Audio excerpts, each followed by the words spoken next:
सब लोग बैठ जाओ, बैठो आप लोग बैठो।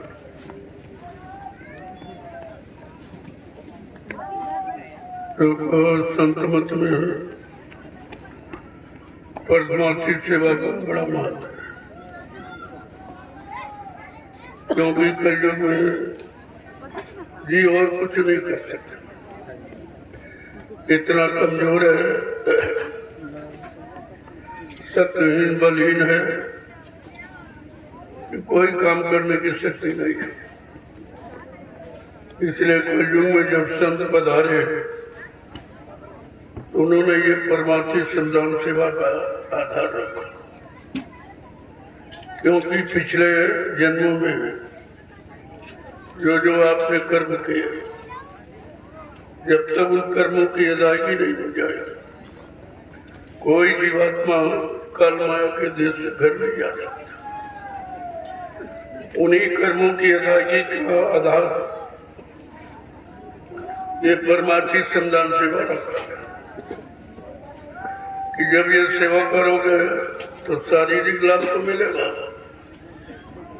लेकिन परमार्थी लाभ ये है कि आपके शारीरिक श्रम से जो व्यवस्था बनेगी और जमीन पर आगे भविष्य में लाखों लोग उसका लाभ उठाएंगे। ये है आपका परमार्थी। कहने का मतलब यह है इसमें आपका कोई स्वार्थ नहीं है। जो ये सेवा आप कर रहे हो तुम्हारा कोई स्वार्थ नहीं, कोई लोभ लालच आपको नहीं, केवल ये कि हम आदेश का पालन करें। हमें जो आदेश मिला है मैं उसका पालन करता हूँ, बस इतना भाव तो आप ये कितनी बड़ी चीज आज के युग में है। बगैर स्वार्थ के कोई कदम नहीं लेता और बगैर स्वार्थ के लालच के कोई काम नहीं करता, लेकिन उसी युग में और उन्हीं के बीच आप भी रहते हो। लेकिन आज ये जो परमार्थी श्रमदान सेवा कर रहे हो इसका कितना महत्व है ये तो आगे आने वाला समय बताएगा। ये जमीन तो यही रहेगी, मैं इसको उठा के थोड़ी ले जाऊंगा, लेकिन ये जमीन पर वो काम होगा जो कभी हुआ नहीं। ये जमीन भी धन्य हो जाएगी, अपने आप को धन्य कहेगी कि आज हमारे पर ऐसा काम हो रहा है जो कभी यहाँ हुआ नहीं। जितने लाखों लोग बैठकर संदेश सुन रहे, जीवात्मा को जगाना, परमात्मा से मिलाने की साधना ये कर रहे हैं और सेवाएं कर रहे हैं, और ये काम इस धरती पर किसी ने कभी नहीं किया। लोग ये सोच रहे हैं यहाँ कभी कोई ऐसा आया ही नहीं इसने इस तरह काम करने की योजना बनाई हुई और जमीन को सार्थक बनाया, इस भूमि को उस काबिल बनाया जा रहा है क्योंकि ये तपोभूमि है। इस भूमि पर 88,000 ऋषियों ने तपस्या की, तब से ये भूमि बिल्कुल खाली थी, इस पर कोई अच्छा काम करने वाला आया ही नहीं और न किसी ने किया है। आज ये अवसर मौका मिला है इस भूमि का भाग जा गया। अब इंसान भाग अपना न जगह पर बात होती, लेकिन भूमि का भाग इस भूमि पर आगे आने वाले समय में इतने लाख लोग आएंगे, इसी पर बैठकर सुमरन ध्यान भजन जीवात्मा को जगाना, परमात्मा से मिलाना, ये साधना करेंगे और सत्संग सुनेंगे, फिर सेवा करेंगे, तरह तरह की। ऐसा तो काम किसी ने किया नहीं, थोड़ा बहुत अन्न तो आपने पैदा किया, लेकिन ये काम अन्न पैदा करने से धरती धन्य नहीं होती। वो तो कोई धार्मिक कार्य, कोई सब जीवों के हित का, भले का, कल्याण का कार्य होता है, तब ये धरती धन्य हो जाती। आज ये मौका मिला है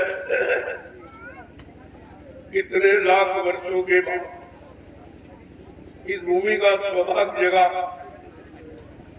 इस पर कोई अच्छा काम होने जा रहा है, उसी की तैयारी की जाए।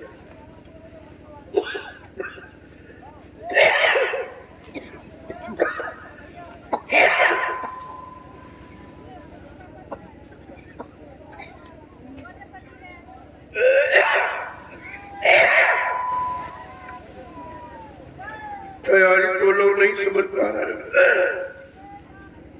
कि किस कैसी तैयारी होने जा रही है, तो जानकारी नहीं है,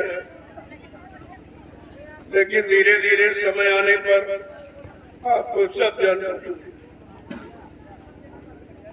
ये कोई खेती के माध्यम से नहीं, कोई व्यापारी दृष्टिकोण से नहीं, ये परमार्थी दृष्टिकोण से एक अच्छे सच्चे काम की स्थापना की। जब लोग आएंगे तो उनके लिए जगह चाहिए, बगैर जमीन के तो कोई काम हो नहीं सकता। अभी तो आप लोग थोड़े लोग हो, जब 100 लाख लोग यहाँ आ जाएंगे तो जमीन कब पड़ जाए। अभी तो कह रहे हैं बहुत है, बहुत है, बहुत है, तब ये कम पड़ जाए। धीरे धीरे ऐसा समय आ जाएगा, लोगों के अंदर ऐसी धार्मिक भावना बन जाएगी, वो अपनी जमीन को अपने आप धर्म खाते में लगा देते कि भाई मेरा भी लो, मेरा लग जाए, मेरा लग जाए, मेरा भला हो जाए, मेरा कल्याण हो जाए। हमने कभी अच्छा काम कर ही नहीं पाया, कभी समझ नहीं पाया, धीरे धीरे सब करेंगे, लेकिन आज अभी नहीं। जब किसी कार्य की भूमिका बनती है बहुत थोड़े लोग समझ पाते, लेकिन धीरे धीरे जैसा उसका विस्तार होता सब लोग समझ जाते।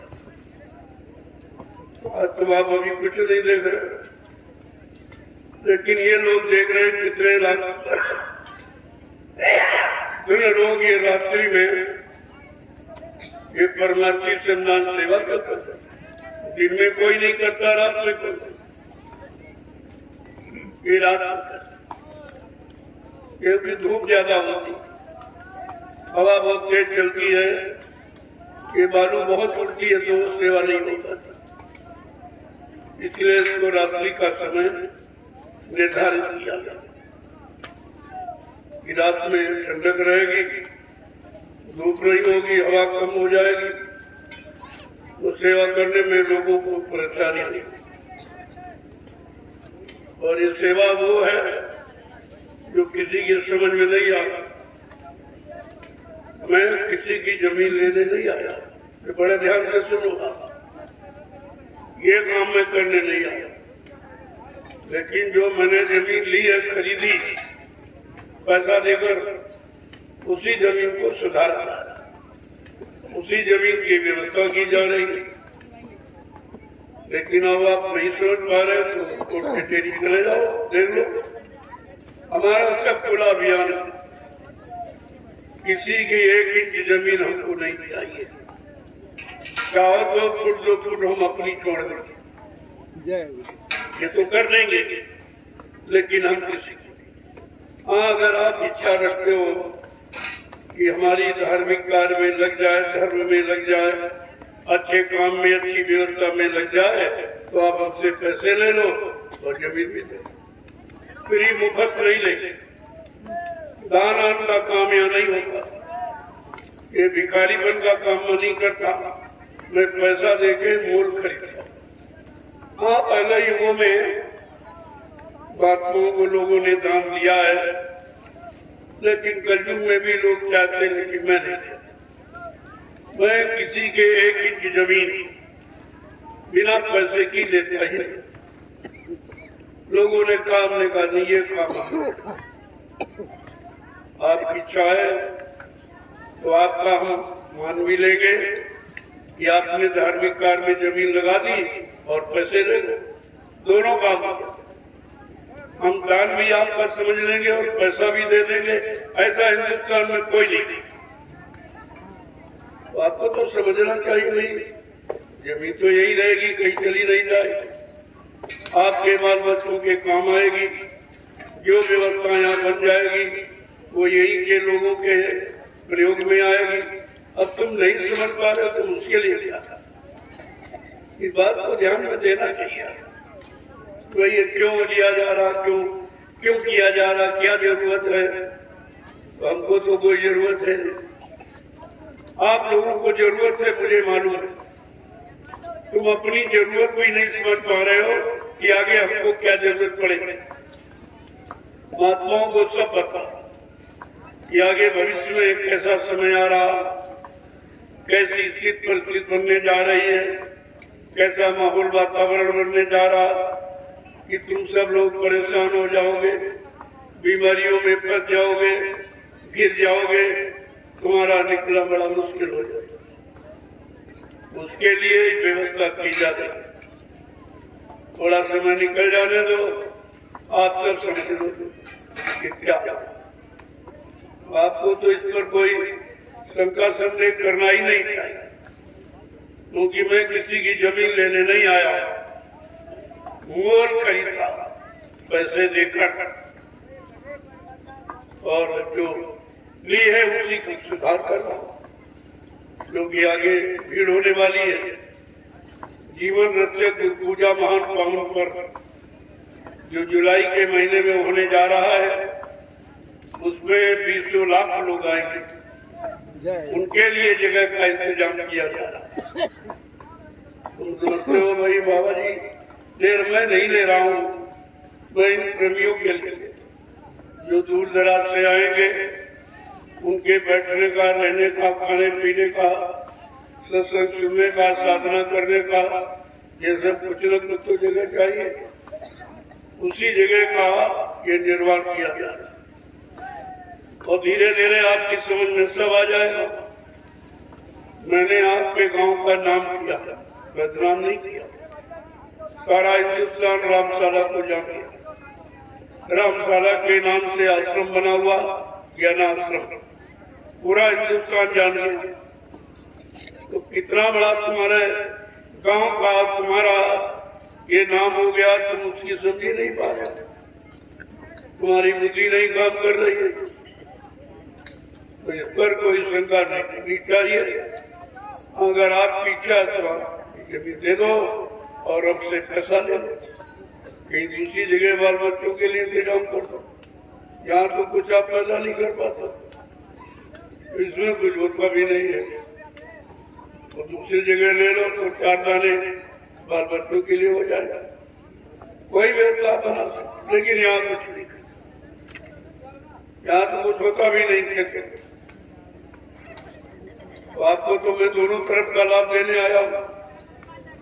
जमीन का पैसा ले लो, जमीन कहीं अच्छी देख के ले लो तो उसमें खेती करो, या सड़क किनारे ले लो, कोई तो आवाज दुकान बाल बच्चों के लिए बना दो, व्यवस्था कर दो। लेकिन ये पड़ी जमीन, इसमें कुछ नहीं। हकीकत में पूछो, इस जमीन का ब्याज भी आपको नहीं मिलेगा। जो पूंजी मैं देता हूँ उस पूंजी का ब्याज भी आपको इस जमीन से नहीं मिलता। लेकिन पता नहीं, आप सोच ही नहीं पाते, आपकी बुद्धि काम ही नहीं कर पा रही। मैं तो आपको लाभ देने ही आया, आपसे लाभ लेने नहीं आया हूँ, देने और दे रहा हूँ, फिर भी आप न समझो तो फिर आपकी कमी है। आज जो ये श्रमदान सेवा हो रहा है, इसको देखिए, ये जो मेड़ बन जाएगी तो तुम्हारा भी लाभ होगा, तुम्हारी जमीन टूट के हमारे उसमें नहीं जाएगी। वैसे मेड़ में तो दोनों लोगों को चाहिए मदद करो भाई। आपको तो मैंने नहीं बुलाया, मैंने पूरी व्यवस्था बना दिया, बिना तुम्हारे पैसे के, बिना श्रम के किए आपकी व्यवस्था बना दी। इससे बड़ा और क्या हो सकता? फिर भी तुम्हारी समझ में नहीं आ रहा भाई, ये काम हो रहा, चलो आधी मेड़ हमारी है तो आधा सहयोग आपको करना चाहिए। तो यहाँ तक कोई आया नहीं, जबकि मैंने सूचना दे दी कि भाई बाद में आप मत कहना कि बाबा जी ने कोई जबरदस्ती काम किया। सूचना सबको दे दी, प्रधान को भी सूचना दे दी, जो खेतों के हैं मालिक उनको भी बता दिया कि भाई मेड़ बनने जा रही है और मेड़ में दोनों लोगों का अधिकार होता, आधी आधी में। तो भाई आधा काम आपको करना चाहिए, आधा श्रम आपको करना चाहिए, और नहीं तो आधा आपको श्रमदान पैसा देना चाहिए। लेकिन मैं तो आपसे कुछ नहीं मांगता हूँ और आपकी मेड़ बना दी। इसको समझिए आप पहले, ये तो कानूनन मेड़ बनाने का अधिकार है, मेड़बंदी सरकार करवाती है और हमको आपकी मेड़ ऐसे बात 2 घंटे में जो को बन गई और आपसे कुछ मांगा भी नहीं। ये पहले समझिए इसको कि काम किसका। जब आधी मेड़ होगी तो आधा श्रमदान आपको करना चाहिए, आधा पैसा आपको खर्च करना चाहिए। इतने प्रेमी ये काम कर रहे हैं, तुम इनको मजदूरी नहीं दे पाओगे, क्योंकि आधी आपकी मजदूरी होती नहीं, वो देना चाहिए आपको। लेकिन ये आपसे थोड़ी कहा, लेकिन बताया, और ये सब बिना तुम्हारे किसी खर्चे के मेड़ बन के तय। अब इससे पानी रुकेगा तो खेती में ना चलता, आपके खेत में पानी रुके, मैंने मेड़ बनवा दी, तो तुम्हें मिल, हमारा तो नीचे है, उसमें करने की हमें जरूरत ही नहीं, सारा पानी तुम्हारा उसी चला जाता। लेकिन मैंने मेड़ बनवाकर आपकी खेत की सुरक्षा कि बरसात का पानी रुके, ताकि आपकी फसल कुछ बढ़कर को न सूखने पावे। ये काम तुम लाखों रुपए खर्च करके नहीं करवा सकते। 2 घंटे में आपका हो गया, फिर भी आप नहीं समझ पा रहे तो हम उसके लिए क्या करें। मैं ऐसा कोई कार्य करता ही नहीं जिसमें किसी को कुछ कहना पड़े, हम खुद ही फैसला कर देते। हमको आपसे कुछ नहीं चाहिए और तुम जो चाहो तो ले लो, अगर कोई लाभ लेना चाहते तो आप लेते। और ये सब जानते कि हम यहाँ कुछ बिना पैसे के लेने नहीं आए, जमीन आप दे रहे हो तो ले रहा हूँ, जबरदस्ती भी नहीं करता। स्वेच्छा से आप आते हो कि हमारी जमीन ले लीजिए, बेकार ये जंगल है, इसको कोई साफ भी नहीं करा सकता। जब इतने दिनों में ये जीएस पड़ी हुई है, सरकार नहीं साफ करा पाई और मैंने साफ करके आपको दिखा दिया। पहले काम देखो, काम के अनुसार आपको समझना चाहिए ये कैसा काम है। जो सरकार करने में असमर्थ है वो काम आपको करके दिखाया, देख कर भी आप नहीं समझ पा रहे हो ये क्या काम होगा। जय गुरुदेव, जय गुरुदेव, जय गुरुदेव, जय गुरुदेव नाम कृष्ण, जय गुरुदेव नाम कृष्ण, जय गुरुदेव नाम कृष्ण, प्रभु का प्यारा प्रेमियों, ये समय परमार्थ करने का हमेशा। आज तो कलयुग में कोई जानता ही नहीं परमार्थ क्या है, परमार्थ किसे कहते हैं, और इसीलिए सब लोग परेशान। दूसरे का हित, दूसरे का भला, दूसरे का कल्याण, इसे परमार्थ कहते हैं। अपना निजी लाभ मिले कल्याण, स्वार्थ, स्वार्थ तो परमार्थ में यही है। जो भी यहाँ किया जाएगी धरती पर वो सब के लिए, किसी एक व्यक्ति, एक जाति, एक देश प्रदेश के लिए नहीं, सब सारा हिंदुस्तान इस जमीन का लाभ उठाएगा।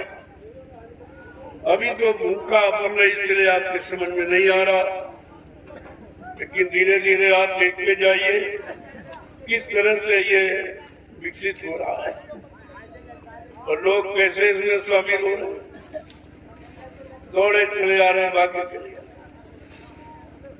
वो भी जान रहे हैं कि कहाँ कुछ मिलना नहीं है, लेकिन जो मिलना है उससे कहा नहीं जा सकता, और वो कोई दे भी नहीं सकता। जो मिलने की बात है वो तो कोई जानता ही नहीं इस परमार्थी संधान सेवा का क्या लाभ है और ये लाभ किनको मिलता है। ऐसे इंसान बहुत कम है, लेकिन धीरे धीरे इनके अंदर परमार्थी भाव, संतों के परमार्थी वचन सुनाकर इनमें परमार्थी भाव पैदा किया जाता है और ये सब परमार्थ की तरफ चल पड़ेंगे। आज नहीं तो कल, अब इतना ज्यादा समय नहीं रहा है, परिवर्तन बिल्कुल कगार पर है। या ये समझिए तुम्हारे पीछे ही खड़ा, लेकिन तुम पीछे घूम के देख ही नहीं पा रहे। जब तक अपने आप में परिवर्तन नहीं करोगे तो संतों का परिवर्तन आपको दिखाई नहीं देगा। तो जब तुम अपने में परिवर्तन करोगे, खान पान में, विचारों में, देखने सुनने, उठने बैठने, बोलने चालने में, तब तुम परिवर्तन देख सकोगे। संत महापुरुष का तुम अपने आप में परिवर्तन बदलाव लाना नहीं चाहते हो और संतों का परिवर्तन देखना चाहते हो, तो फिर कैसे समझ पाओ? जब तुम करोगे तो तुमको समझ में आएगा कि ऐसे सब काम हो जाए। लेकिन धीरे धीरे जो इशारा किया जा रहा है उससे आप समझिए इशारे का मतलब आज से जमीन पर इतने लोग बैठे, जमीन मालिक को भी नहीं पता मेरी जमीन पे इतने लोग आ जाए, इतने लोग बैठेंगे, बैठ के शुद्ध धार्मिक संदेश परमार्थी सेवा का सुनेंगे, करेंगे, किसी को नहीं मालूम, क्योंकि ये काम मानव बुद्धि के परे, न मानव सोच सकता, न मानव कर सकता और न मानव विश्वासी कर सकता। वो काम करके आपको दिखाया जाएगा। इसी चमत्कार को पूरा हिंदुस्तान नमस्कार करेगा। यही चमत्कार है जो कोई नहीं कर सका, वो आपके सामने किया जा रहा है। क्योंकि संसार में इतने धार्मिक संप्रदाय हैं, सब दान लेते हैं। मैं एक ऐसा अकेला व्यक्ति हूँ जो दान लेता नहीं, देता हूँ। और आपको तरह तरह से बीमारियों में, परेशानियों में, दुख तकलीफों में, दुर्घटनाओं में, अकाल मौत में ये अप्रत्यक्ष दया आप पर होती है।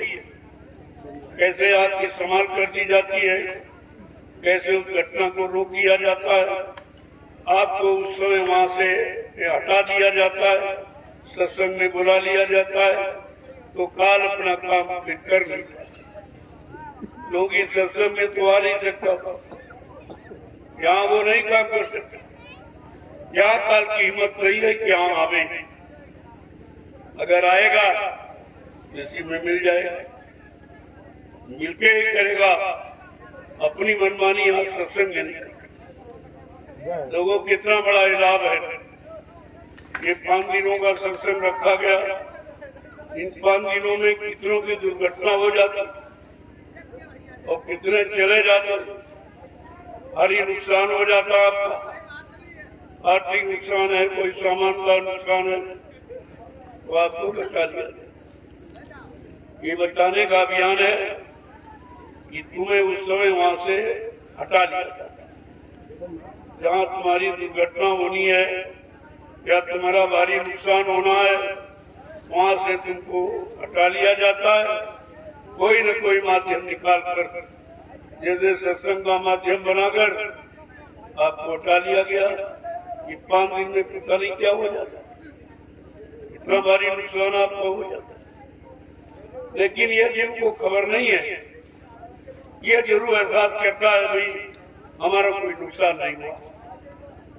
आप यहाँ आए हो तो शारीरिक लाभ, जो ये श्रमदान सेवा कर रहे हो, इतना बड़ा शारीरिक लाभ, कितनी बीमारियां चली गई, कितनी परेशानियां खत्म हो, कितनी दुर्घटनाएं टल गई। ये छोटा मोटा लाभ नहीं है। जब धीरे धीरे सत्संगों में आते जाते रहोगे तो आपको सब एहसास होता है। इसलिए जब भी आओ तो कुछ न कुछ सेवा का भाव बना के, कोई न कोई सेवा अपनी शारीरिक शक्ति के अनुसार उस सेवा का चुनाव कर लो, सेवा करो। यहाँ पर तो बहाना है ही, चल ही नहीं सकते। अरे भाई बहुत छोटी सेवा कि चलो जो लोग मिट्टी खोद रहे हैं और तुम डेलिया उठवा दो, या उनको पानी पिला दो, या जहाँ वो डाल रहे वहाँ हाथ से बैठ के ले भी कर दो, ये तो कर ही सकते। यहाँ बहाना करने वाला नहीं। मेरे पास सबके लिए सेवा की पूरी भूमिका व्यवस्था करना चाहो तो धीरे धीरे आप देख रहे हो यहाँ सब लोग परेशानी हो गया। जब तक परेशान नहीं होगे तुम हमारे पास नहीं। हमारे पास जब भी आओगे जब बीमारी से परेशान, झगड़े से परेशान, कोर्ट कचहरी से परेशान, न्याय नहीं मिल रहा है, यानी तरह तरह के जो झगड़े झंझट हैं उनसे आप परेशान हो जाते हो, तब आप संतों के पास आते। मैं यहाँ जीवा नहीं सकता। जब वो उधर बिल्कुल परेशान हो जाता, सब तरफ जाके देख लेता, देवी देवता मंदिर, मस्जिद, गिरजाघर, गुरुद्वारा, गंगा जमुना, रामायण गीता, पुराण भावी सब जगह जब देख के हार जाता है तब इधर, और यहाँ काम सरल हो, यहाँ काम ये मिट्टी हो।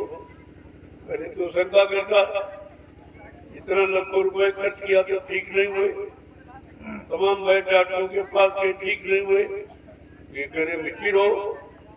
तुमने अरे भाई तुम यही तो जाता, तुम शंका करोगे तो नहीं, कभी नहीं।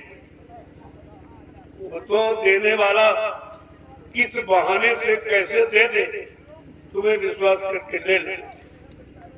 अगर मिट्टी उठा के दे दी जाए तो वही तुम्हारे लिए दवा, तुमको उसी में लाभ मिल जाए। आप ये मिट्टी नहीं खोद रहे हो, मिट्टी नहीं डाल रहे हो, मिट्टी नहीं ढो रहे हो, क्योंकि एक दिन ये शरीर भी मिट्टी में मिल जाए। शरीर को मिट्टी में मिल जाने के पहले अगर इस मिट्टी से हमारा काम बन जाए तो इससे सरल कोई उपाय, इससे सरल कोई उपाय आपके लिए नहीं है कि दोबारा आपको फिर मृतलोक मंडल में आना ही नहीं। तुम्हारा तुमको शरीर ही मिट्टी वाला मिलाने वाला नहीं मिलेगा, ये पाप कर्म होने वाला शरीर नहीं मिलेगा, तो फिर नरकों में जाने की यानी मजबूरी नहीं पड़ेगी। एक बार अगर किसी तरह सह लो, बर्दाश्त कर लो, थोड़ा आदेश पालन कर लो तो हमेशा के लिए झंझट खत्म। फिर आपको यहाँ आना जाना नहीं पड़े। लेकिन अगर कोई कर्म कर्जा रह गया तो आपको आना पड़ेगा, फिर आना पड़ेगा, आपको कोई रोक नहीं पाएगा। इसलिए महापुरुष उनको सारे कर्म कर्जों से छुटकारा दिया जो तुमने पहले किए। अनंत जन्म आपने लिए हैं और जन्म पाकर आपने कितना पाप है, कितना कुकर्म है, कितनी हिंसा है, हत्या है, झूठ है, छल है, कपट है, बेईमानी है, धोखाधड़ी, व्यभिचार, कुत्कार सब किया। इतना बोझा आपके सिर पे लगा है और इनमें से किसी बोझे को कोई कम नहीं करा सकता। कोई ज्ञानी ध्यानी विज्ञानी वो कम नहीं करा सकता। वो केवल संत महापुरुषों के पास ऐसी भूमिका व्यवस्था है, तुम्हारे अनंत जन्मों के पापों को वो किसी बहाने तुम्हारा दूर करा देंगे और तुम्हें पता भी नहीं देंगे।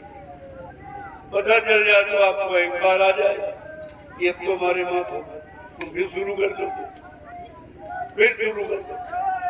इसलिए काम आपका किया जा रहा है लेकिन जानकारी आपको नहीं थी। धीरे धीरे सबका काम जो यहाँ आए हैं, आने में कुछ कर्म आपके खड़े, कुछ यहाँ सेवा करने में, कुछ भजन करने में, कुछ आदेश पालन में। समान तरह आपने कोई न कोई तो आदेश तो माना ही, तो उसका तो लाभ आपको मिलेगा ही। लेकिन अगर पूरा आदेश मान लो तो एक ही जन्म में काम हो जाएगा, तो आप इधर उधर किया मनमानी करने लगते हो, ये ठीक नहीं, ये ठीक नहीं, ये क्यों कह दिया, ये क्यों बता दिया, ये सेवा क्यों रखनी, मतलब अब तुम्हें क्या मालूम कि तुम्हारे पाप कर्म की सेवा से कटेंगे, कैसे जाएंगे, तुम्हें तो पता नहीं। और कठिन तुम्हारे बस का है। आ जाओ जंगलों में तपस्या करो, तुम्हारे बस की बात। परिवार बच्चे छोड़ के चले जाओ, तुम्हारे बस की बात। खेती दुकान बंद कर, बिजली व्यापार मजदूरी बंद कर दो, ये तुम्हारे बस का नहीं है। तो इसलिए कहा चलो ये नहीं कर सकते हो तो 1 2 3 4 दिन के लिए आ जाओ। अरे मिट्टी तो ढो सकते हो।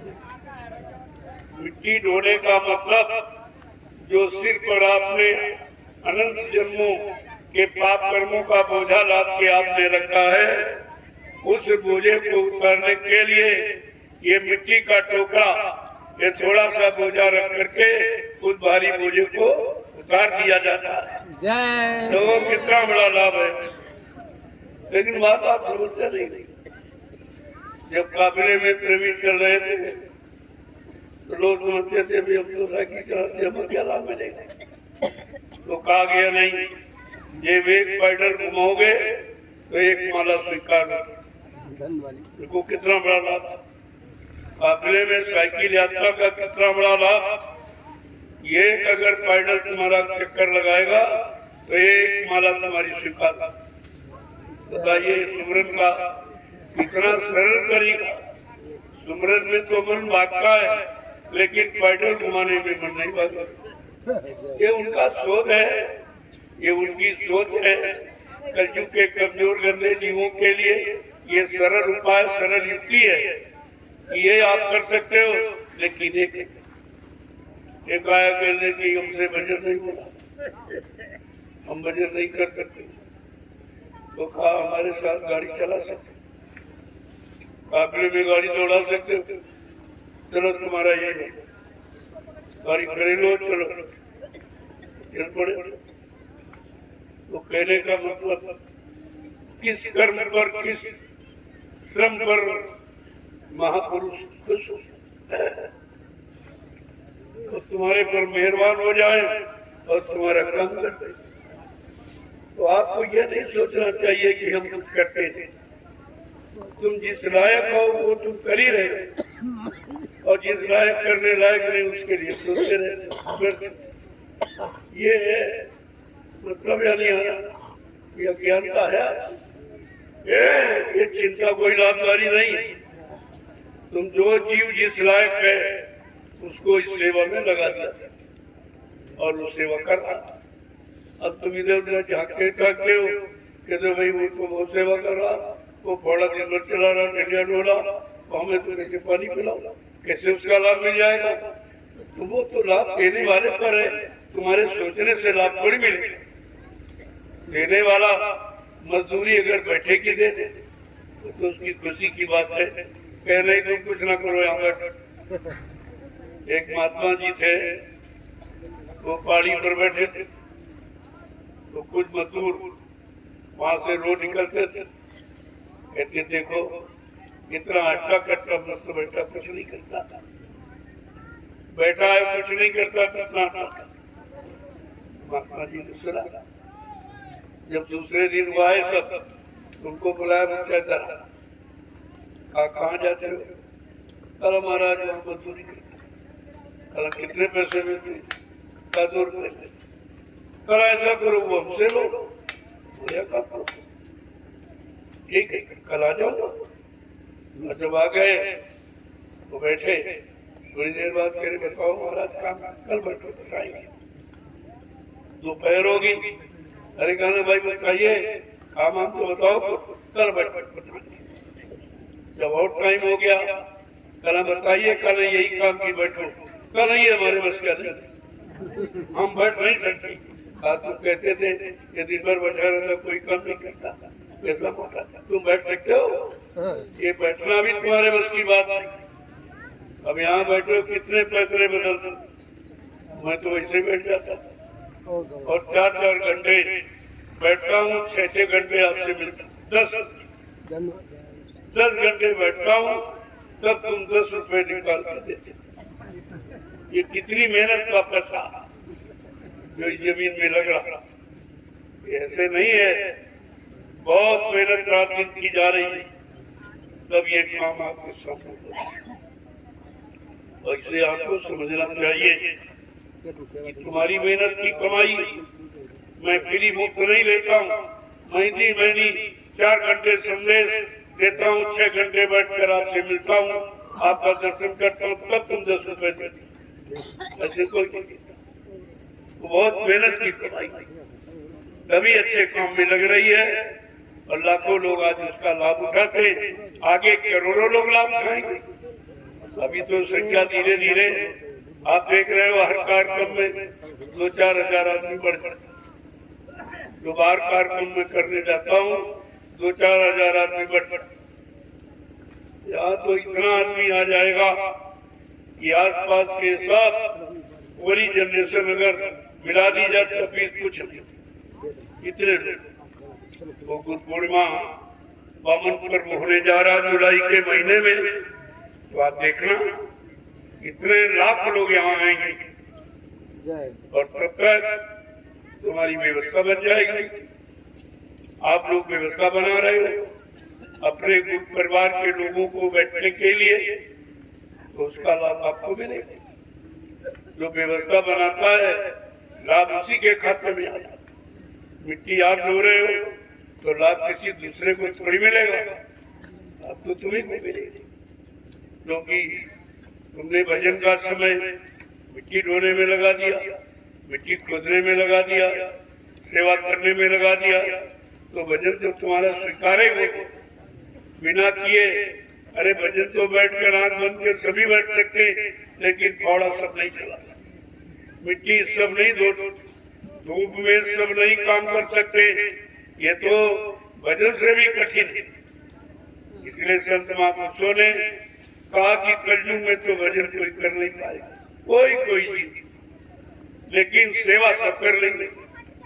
अगर भजन का लाभ सेवा के द्वारा दे दिया जाए तो सबका काम हो जाएगा, ऐसे तो कोई जीव नहीं जा पाएगा। तो कहा भजन से कोई एक आ, लेकिन सेवा से सब चले जाएंगे, अगर सेवा पर विश्वास करके करेंगे। बात विश्वास, इतना बड़ा लाभ आपको इस सेवा का भजन के तो प्रेमियों को तो चाहिए, चलो भाई भजन नहीं हो रहा, सेवा बना करेंगे, सेवा में लगे रहोगे। भजन तो निजी स्वार्थ है तुम्हारा अकेला, लेकिन ये जो सेवा करोगे इसमें लाखों लोगों का लाभ है, तो ये अच्छा कि वो अच्छा। इसलिए संतों ने कलयुग के जीवों को लाभ देने के लिए सेवा प्रधान अंग रखा। अगर सेवा करोगे तो आपको ये सब लाभ। जय गुरुदेव, जय गुरुदेव, जय गुरुदेव, जय गुरुदेव। नाम किसका? जय गुरुदेव। नाम किसका? प्रभु का प्यारा नाम। रघुआ भी प्रेमी उधर सेवा। मुझे रोज ही रोज कहना ये बैठने का सब बैठा के अगर सत्संग सुनाना हो तो तुम्हारा सुनाता ये सेवा में क्यों आया कि जहाँ प्रेमी सेवा करते वहीं, ताकि तुम सेवा भी करते रहो और सत्संग दोनों लाभ। क्योंकि सत्संग तो कानों से सुनो और कान से तो कोई सेवा करते नहीं। सेवा हाथ पैर से, तो हाथ पैर सेवा करें तो तुम्हारे कर्मों की गंदगी साफ हो जाए, शरीर स्वस्थ हो जाए, बीमारियां निकल जाए। और कानों से जब सत्संग वचनों को सुनोगे, जो तुम्हारे अंदर कानों की में पहले गंदगी मतलब अश्लील शब्दों की ये सब जो आपने भर रखी, ये गंदगी निकल जाएगी। वो अमृत वाणी, वो आपको शुद्ध वाणी सुनाई देती। ये गंदगी के कारण नहीं सुनाई देती। जब तक ये कानों की गंदगी नहीं निकलेगी, वो आकाशवाणी, ब्रह्मवाणी, अनहत वाणी, ईश्वर वाणी आपको सुनाई देती। कमी तो ये सारी गंदगी दूर करने का ही उपचार है। ये परमार्थी संग्राम सेवा, ये उपचार है। सब कान भी साफ हो जाए सत्संगों से, आंखें समझा ठीक हो जाए, साफ हो जाए दर्शन से, और हाथ पैर साफ हो जाए सेवा करने से। ये सब तरफ का लाभ है।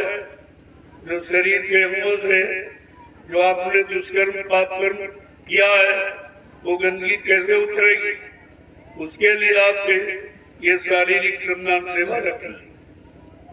इसका कोई न कोई विशेष कारण आज तो आपको नहीं दिखाई दे रहा, केवल मिट्टी ही दिखाई दे रही। लेकिन कल जो भूमिका व्यवस्था बनने जा रही है, जब वो देखोगे तब आप अपने आप को धन्य मानोगे कि हमको समय से सेवा का अवसर मिल गया। अब तो बहुत लोग आ गए, अब सेवा का तब तक सेवा आप कर डालोगे।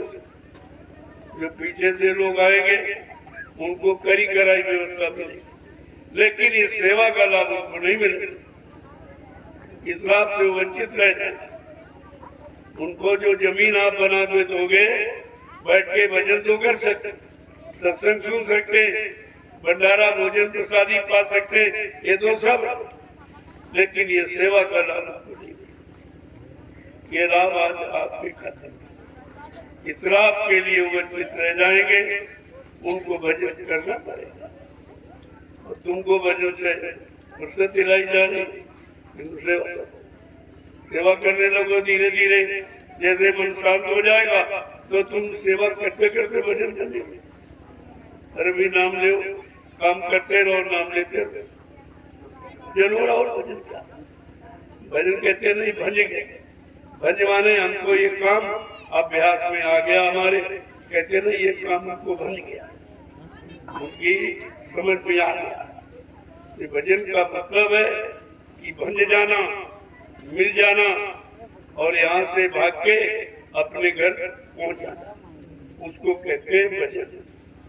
ये भजन का सच्चा है, और वही आपको बताया जा रहा, और उसी की भूमिका व्यवस्था ये श्रमदान सेवा बनाई जा रही कि किसी तरह से ये शरीर पाक साफ हो। इस शरीर से जो भी बुरे कर्म हो गए वो धीरे धीरे परमार्थी श्रमदान सेवा से साफ हो जाए, तो बस आपका काम हो जाए। इसलिए सेवा, क्योंकि ये सेवा सरल है सभी लोग, और तो बहुत कठिन योग कलयुग में हो नहीं थी। इसलिए कलयुग के जीवों के लिए संतों ने मना किया। यही कलिकाल न साधन दूजा, मन क्रम वचन गुरु पद। आज कलयुग में कोई दूसरा साधन नहीं है, केवल गुरु के वचनों का पालन करना। कलयुग जोग यज्ञ नहीं दाना, एक आधार नाम गुण। तो स्वामी जी महाराज लिखते रामचरितमानस में, कलयुग में और जब तक हवन यज्ञ पूजा पाठ नहीं है, क्योंकि कलयुग का जीव गंदा है, तन गंदा, मन गंदा, इंद्रियां गंदी, खान पान गंदा, देखना सुनना उठना बैठना बोलना चलना सोचना समझना करना कराना सब गंदा। लिहाजा कोई भी पूजा आपसे हो नहीं सकती है और गंदगी में कोई पूजा स्वीकार नहीं। इसलिए गोस्वामी जी महाराज ने रामचरितमानस में उत्तरकांड को लिखकर सब जीवों को उत्तर दे दिया कि तुम्हारा कर्म क्या है, कलयुग का सच्चा धर्म क्या है, कलयुग की सच्ची साधना क्या, वो सब उन्होंने लिख के बता दिया। कलयुग केवल नाम आधार, इसके अलावा कलयुग का जीव कुछ कर ही नहीं, केवल नाम। अब यहीं पर थोड़ा सा लोगों में भ्रम हो गया, समझाने बताने वालों ने उल्टा सीधा आपको समझा दिया। केवल माने होता अकेला, सभी लोग केवल माने अकेला का। कलयुग में जब अकेला नाम आएगा, क्योंकि अन्य युगों में सहायक शक्तियों के साथ लोग ब्रह्मा सावित्री के साथ आए, विष्णु लक्ष्मी के साथ आए, शंकर पार्वती के साथ आए, राम सीता के साथ आए, कृष्ण राधा के साथ और देवता देवियों के साथ। लेकिन गोस्वामी जी महाराज लिखते कलयुग केवल नाम आधार। जब कलयुग में केवल माने अकेला नाम आएगा, वो कलयुग के जीवों का आधार होगा और उसका सुमिरन करके जीव भवसागर से पार हो जाएगा। कितना सरल दे दिया और इसका कभी तक लोगों ने सुन कोई नहीं करता। ये संतों की रचना है, कोई संत ही बताएगा, दूसरा कोई ज्ञानी ध्यानी विज्ञानी संतों के वचनों को नहीं परिभाषित कर सकता, उन्हें उसका अर्थ जानता। सुमिर सुमिर जब उसका सुमिरन करेगा और भवसागर से पार हो जाएगा। कितना सरल। तो जय गुरुदेव केवल अकेला ना, आगे जय पीछे लगा दिया, लेकिन बीच में गुरु बैठा। जय गुरुदेव, ये तो शिष्टाचार है, सम्मान है। जय जय हनुमान सबके आगे लगाते हो। और देव माने जो सब कुछ दे और तुमसे कुछ न ले, उसको कहते हैं देवता। ऐसा कौन सा देवता? क्या किसी ने आपको आज तक बताया? ऐसा कौन सा देवता है जो तुमसे कुछ न ले और बदले में सब कुछ? तो जरा समझ लो, पहला है धरती देवता जिस पर बैठे, ये आपसे कुछ नहीं, कोई किराए कोई पैसा बैठे। लेकिन जो लोग कब्जा करें तो किराए लेते, लेकिन धरती मां किसी से किराए। दूसरा है सूर्य देवता, सूरज दिन भर प्रकाश देता, कोई कसर नहीं। तीसरा है चंद्र देवता, चंद्रमा पूरी रात प्रकाश देता, ठंडक देता। और सबसे आवश्यक जो जीवन शक्ति आपकी है वो देता, वो भी आपको प्रदान। ऑक्सीजन, ऑक्सीजन भरपूर चंद्रमा पूरी रात ऑक्सीजन प्रदान करता है सारे जीवों को, और एक पैसा नहीं। चौथा है वायु देवता, कैसी हवा देवता, कोई पैसा आपसे नहीं। यहाँ अगर हवा का प्रयोग करो तो सरकार पैसा ले ले, कूलर है, पंखा, एसी है, सब बगैर पैसे नहीं ले। लेकिन देखिए ये देवता है, ये लेते नहीं, देते। देने वाले को देवता कहते हैं और लेने वाले को लेवता कहते हैं। तुम्हारे यहाँ सब लेवता देवता कोई। और पांचवा है जल देवता, मूसलाधार बारिश होती, सारी प्रकृति को हरा भरा कर देते, सारी धरती को एकदम हरा भरा बना देती, लेकिन एक नया पैसा नहीं, बरसात से पैसा नहीं। लेकिन अगर पानी की कोई निजी व्यवस्था बना ले तो बगैर पैसे करेंगे।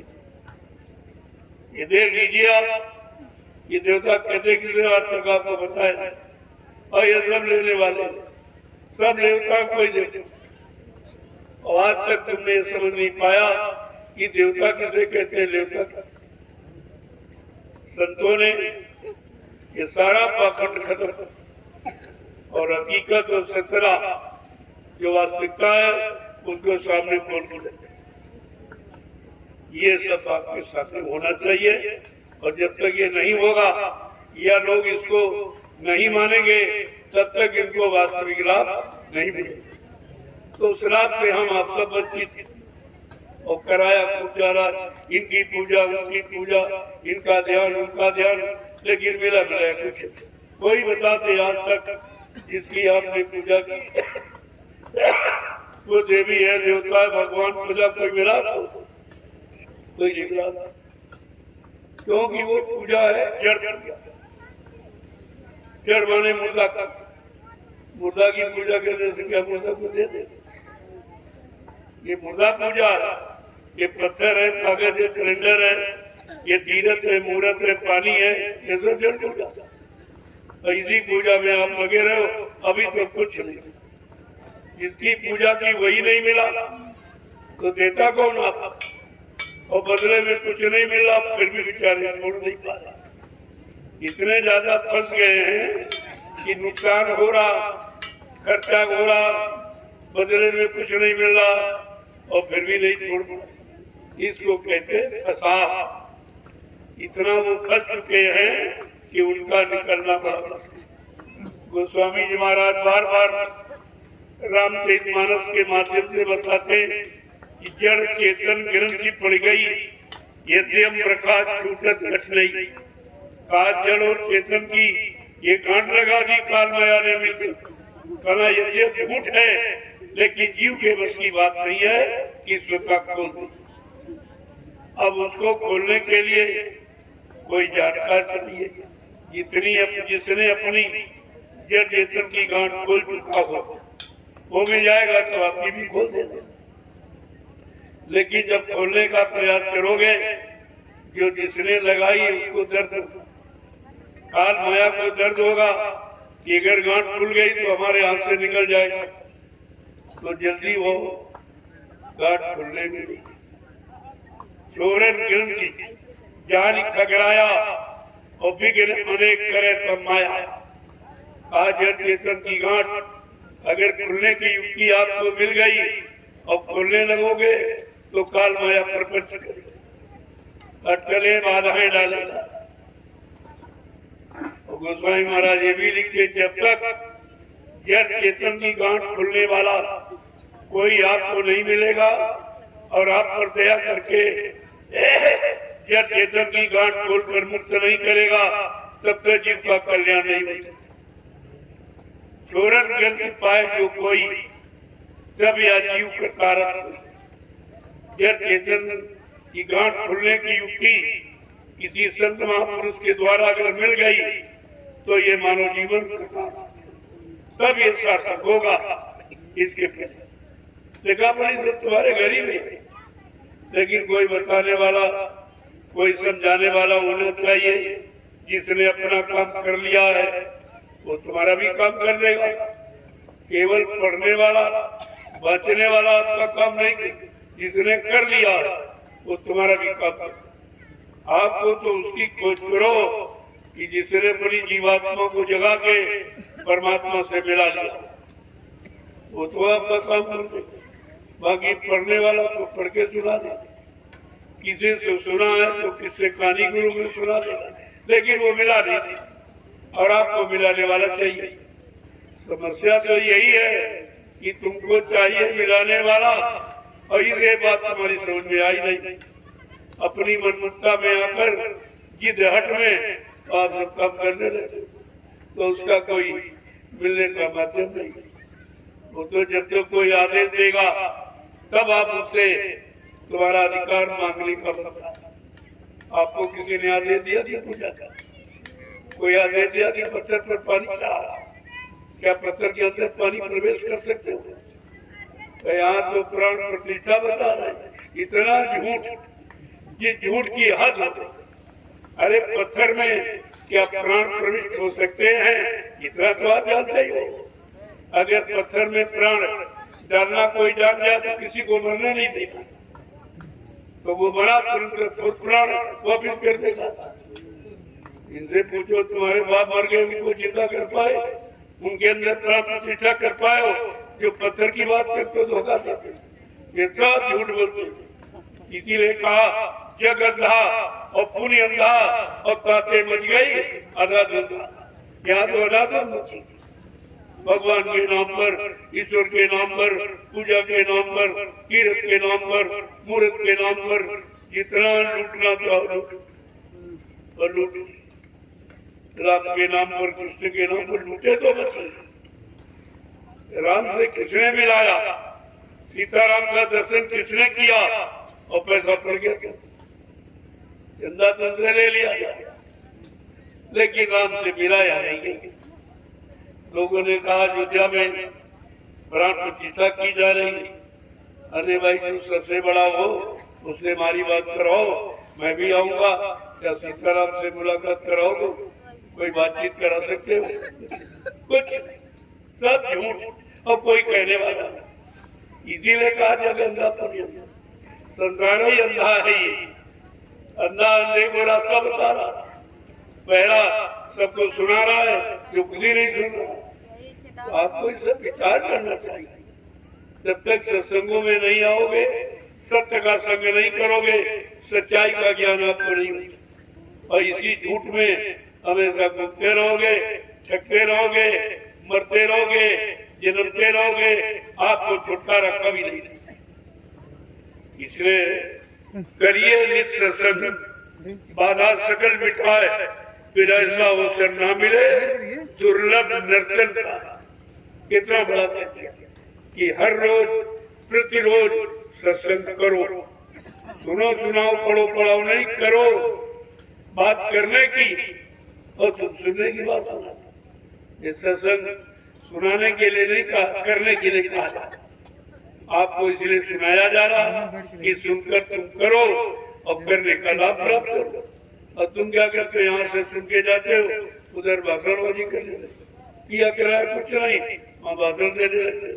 यही तुम्हारी अज्ञानता है। इस अज्ञानता के कारण तुम दूसरों का बोझा लाने घूम रहे हो। अरे तुमने अभी सुना नहीं है, तुमने अभी किया नहीं है, करने का लाभ तुम्हारे पास है नहीं, तो दूसरों को क्या बता रहे हो? इसलिए पहले कर लो और गुरु की आज्ञा हो जाए तो दूसरों को बता देना। नहीं तो करो और मिलता रहे, आगे बढ़ते रहो, और मिले फिर आगे बढ़ो, और दिखाई दे और आगे बढ़ो। ऐसे धीरे धीरे धीरे अपने घर चले जाओ। यहाँ बताने की जरूरत क्या है? लेकिन जिनको आदेश होता है कि नहीं भाई अपने तक सीमित मत रहना, अपना कल्याण कर लो और दूसरों का, वो आदेश पालन करते हैं, वो गुरु नहीं बनते। न गुरु बनकर कोई गुरुवाई करते, कोई दान दक्षिणा मांगते, कोई लोभ लालच कर कुछ, केवल आदेश का पालन करते हैं कि भाई चलो आप भी अपना काम कर लीजिए। ऐसा आदेश हुआ। यहाँ तो आदेश की बात, जो मुझे आदेश हो तो मैं आपको बताऊं, जो मुझे आदेश, मैं अपनी तरफ से कुछ कभी नहीं देता। जो आदेश होता है वो आपके घर तक पहुँचा देता था कि मैं भी कर रहा हूँ और आप भी करिए, आपको भी लाभ मिल जाए। तुमको लाभ पाने की जरूरत होनी चाहिए, बाकी कोई जरूरत। अगर किसी तरह की और कोई जरूरत बीच में खड़ी कर दोगे तो तुम फिर शंका में, फिर शंका आपको कुछ नहीं मिलने देगी न करने में। जय गुरुदेव, जय गुरुदेव, जय गुरुदेव। नाम किसका? प्रभु का प्यारा नाम। जोर से बोलो, सब मिल बोलो, बोलना होगा अभी से बोलो। दुख दर्द हरेंगे, सब कष्ट मिटेंगे, सुख शांति भी देंगे। सबके दाता, सबके मालिक, प्रेम से बोलो, ये नाम नहीं इंसान का, ये काम नहीं इंसान का। अब ये आपके सामने है प्रमाण। ये जो सेवा कर रहे इंसानों की बस की, ये भक्तों की बस की, ये गुरु भक्तों की बस की है, किसी की बस। और सब जानते हैं कि ये मतलब ये गुरुदेव प्रेमियों के सिवाय का कोई नहीं, सब जानते हैं, कोई नहीं। यहाँ दिन में किसी की हिम्मत नहीं है, हाथ में कौन करेगी। आप देख लीजिए कितना बड़ा काम है। ये दोनों पक्षों को, ये ऊपर वाले खेतों को ज्यादा लाभ, इनका बरसात का पानी, फसल अच्छी हुई, आपको तो लाभ कम है। आप अपने लाभ के लिए नहीं ये पेड़ बनाइए, ये ऊपर वाले खेतों के लिए। अब ये बेचारे न समझ पाए तो बात है, तुम्हें करना भी नहीं पड़ा, तुम्हारा काम भी हो गया। और क्या चाहता, इतनी पेड़ बनाने में लाखों रुपए लग जाता और महीनों समय लगता, और देखो 2-3 घंटे में सब। जय गुरुदेव। अब आप लोग महाप्रसाद जो श्रमदान सेवा की है उसका प्रसाद ये जरूर, ये कहीं नहीं मिलता। हिंदुस्तान में कहीं चले जाओ कोई प्रसाद नहीं देते, तुम ही ले जाते हो खरीद कर, और पंडा पुजारी वहां बैठा थोड़ा सा निकाल के लौटा पूरा डिब्बा रख। लेकिन कोई अपनी तरफ से प्रसाद बनाकर न कभी दिया न कोई दे सकता। ये पहली पहचान है कि प्रसाद बनाना किसके बस में, कौन प्रसाद बना सकता, ईश्वर को क्या करना चाहिए। और यहाँ प्रसाद बनाकर लोगों को लाभ दिया जा रहा, बीमारी महामारी से छुटकारा दिलाया जा रहा, भूत प्रेतों से नजात दिलाई जा रही है। ये तो काम कोई करा ही नहीं सकता। तो आपको समझना चाहिए यहाँ किसी तरह का कोई नुकसान, अब आप बड़ी देर में समझ पाओगे कि भाई नुकसान है कि लाभ है कि हानि है। लेकिन धीरे धीरे जब आओगे तो सब समझ में आ जाएगा। अब आप लोग प्रसाद, तब तक जो लोग जब सेवा कर रहे हैं सफाई सफाई को आप करिए, उनको बाद में बुलाऊंगा। और तुम्हारे पर तो स्पेशल दिया, तुम हुकुम आदेश का पालन करते हो, ये बैठ गया, ये आदेश के पहले ही बैठ गए और तुम आदेश का पालन। इसलिए यही तो बात समझनी चाहिए, जब बुलाया जाता तब आती वो दया की चीज, वो दया के साथ महाप्रसाद दिया। और ऐसे आप आदेश खंडन करके आ गए तो प्रसाद तो मिलेगा, लेकिन दया उनको वो देखिए जो सफाई, उनको देखिए आप पहले, वो भी आपके जैसे, उनके अंदर ही क्यों भाव है कि नहीं, जब तक बुलाया नहीं देगा नहीं जाएगा। क्योंकि दया लेना है तो जब बुलाएंगे तब दया, अपने आप दया थोड़ी फेंक ली जाएगा। अब आप लोग लाइन से खड़े हो जाओ और इस महाप्रसाद को ले। जय गुरुदेव। और देखिए इन पेड़ों का स्वभाव, इनमें भी जीवात्मा, इनको भी प्रभु का नाम सुनने को दे देना चाहिए, इनकी भी योनि बदल जाए, ये भी परमात्मा लाभ प्राप्त कर। आप लोग इन पेड़ों को मिला, अब लोग बेचारे नहीं समझ पा रहे। ये जल जीव निशाते घाटी जिन्हें प्रभु कथा सुना, अब ये जल जीव की समझ में क्या, पेड़ भी लाभ कर चुके, पता नहीं कब से विचारे खड़े हैं, कितने युग बीत गए होंगे, ये सौभाग्य इन पेड़ों को नहीं मिला है।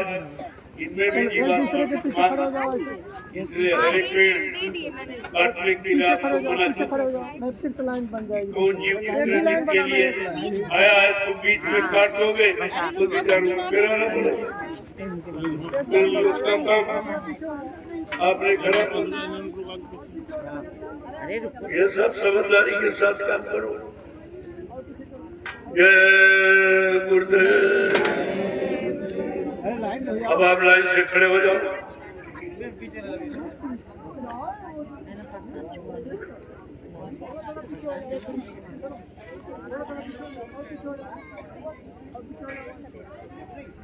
एक लाइन बनाओ। आइए थोड़ा, आइए हटिए, कागज हटिए, ए अम्मा हटो। नहीं ना अलग इधर हटाइए, सब बंद करिए, मेरा भी बंद करिए।